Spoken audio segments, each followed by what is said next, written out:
এ হোসেন ভাই, এটা ভাই এত কুবা তুমি হতো বিদেশ চাই আমার সেইরকম খাটনা খাটি হরে। হ্যাঁ অবস্থা আমি বিদেশ খাওয়ার কারণে এই আমার কাটা নষ্ট হচ্ছে টাওয়ার বানাইয়া অন দেশে আসি অন পরিস্থিতি খুবই খারাপ কস্তানি জায়গা নষ্ট হয়েছে প্রায় 1 থেকে 1.5 কাঠার মতো হইব। অন এটা কুবাই যদি না ঠিক করি তো পরিস্থিতি কেমন হইব? আমরা এমনি গরিব মানুষ, আমার জমি একটু বেশি জমি সম্পদ নাই যে আমরা এইটাতে একটা আর্নিং করবো।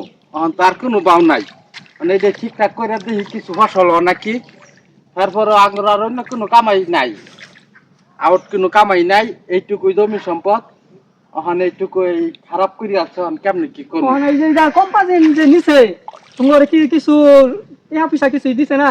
না না, কিছু টাকা পয়সা দিছে না, এখন আরো নিজে পরিশ্রম করে ঠিক করুন লাগতেছে এই জমিটা। ওখানে এটা খেলে তোমরা তাহলে আবেদন করো, খেলা তোমার খেত ফসলের জমি নষ্ট হচ্ছে, এটা কিছু দিল না যে এই যে কষ্ট হতেছ তোমরা, এটা কষ্টের ফলটা কি? এটা ফল তো কিছু পাইলাম না, এখন আবেদন করবো, আর তো কাজ করে চলে গেছে, এখন অগর কই ধরবো আমরা, আমরা তো কাজ করে চলে গেছে। এখন আগে ধরছো না, তোমার আব্বু কি ধরার পাইছিল না, হ্যাঁ করে কি ধরলো না? মুরব্বী মানুষ কিছু বুঝছে না, এখন আমরা দেখা চাই যে পরিস্থিতি, এখন এটা কুবাই কাবাই ঠিক না করলে তো কিছু কিনু ফসলই হইব না। আচ্ছা দেহ হন দেহ কি হরবা, কষ্ট পড়ে গেছে হন, তারা যে করলো তারপর তো একটা বিভাগ রাখবার দরকার আছে যে বেড়ার ক্ষেত্রে ফসলের জমিটা নষ্ট হতাছি, এটা যা বেড়া করে কিছু জরিমানা জাতীয় যায়, এটা কিছু টাকা দিবার দরকার আছে এই জায়গা ঠিক করার জন্য, কিন্তু দিছে না হেরা। এখন নিজে পরিশ্রম করতেছি বিদেশ যাওয়ার পরে, নিজে ঠিক করতেছি। এখন দেখেন দর্শক, আমার এই জায়গাটা যে নষ্ট করছে, আমি গরিব মানুষ, এই জায়গাটা নষ্ট করার কারণে আমার ফসল বহুত মার যাইব। আচ্ছা যাই হোক, এখন দেহ চেষ্টা হইরা যদি কিছু কোনো হাতে ভিডিও মিডিও কইরা ফাড়া দেহ যদি চেষ্টা হইরা যদি কিছু দে ক্ষয়ক্ষতিটা পূরণ হয়। ইনশাল্লাহ ইনশাল্লাহ। আচ্ছা ওকে। এদিকে দেখাও ওই জায়গাটা কতটুকু কুপাইয়া মাটি তুলছি, তারপরে আবার কতটুকু বাড়ি আছে এই জায়গাটা।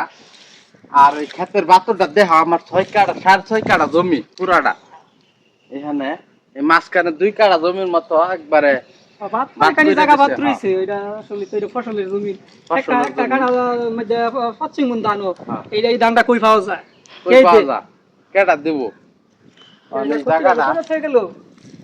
কিছু কইরা থেকে গেল না, এটা দর্শক ভাই, আপনাদের কাছে ভিডিওটা দিলাম, ভিডিওটা প্রচুর শেয়ার করে দেবেন, সবাইকে দেখার সুযোগ করে দিবেন, যাতে এইরকম অন্যায় কাম আর যাতে কেউ কাজ না করতে পারে, যদি করেও কোনো সময় যাতে ওই লোকটা এই মূল্যফা জায়গার মূল্যফা, যে আমার জমিটা যে নষ্ট হয়েছে, ধানের খাতা যে নষ্ট হয়েছে, এটার মূল্যটা যাতে পা। আর নাইলে দেখেন আমার মতো এইরকম মনে করেন বেকার একবারে নষ্ট করে চলে গেছে, আমি তো কোনো মূল্য পাইছি না। আমি চাই পরবর্তী যদি কেউ কাছে কেউ খেতে এরকম টাওয়ার করে, একবার যাতে মূল্যটা আগে দিয়ালো, টাকা আগে দিয়ালো, যতটুকু জায়গা নষ্ট হইব জায়গার দামটা যাতে দিয়ালো। আমার এইটুকুই কথা। আল্লাহ হাফেজ।